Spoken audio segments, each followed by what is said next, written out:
ओहो के भेटाएर ल्याउनु भयो यस्तो यो वनको च्याउ सेतो खानी च्याउ हो कि के हो यो चाम्ने च्याउ हो नि ओहो होइन कहाँनिर रहेछ यस्तो च्याउ यो मोठालको यतापट्टि खोल्सामा ए खान्छन् है यो त दामी हो नि यो मजा सेरेको गोठा नि पाइन्छ बुढालाई नि दिए है त्यति भनेपछि त पुरा उठाबाट चाहिँ झलाएर गएको त काम लागेछ त ल प्लास्टिक दिएको मलाई नि साह्रै हुन्छ त्यति कलिजो पल्लो जो ल ल ल ल आउनुहोस् त तपाईँले नि भेट्नुहुन्छ कि भाग्यमा छ भने कसैको केही लाग्दैन भनेको यही हो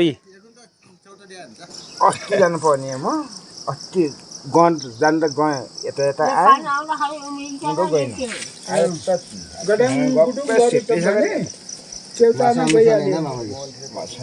कुखुरा च्याउ नि हुन्छ र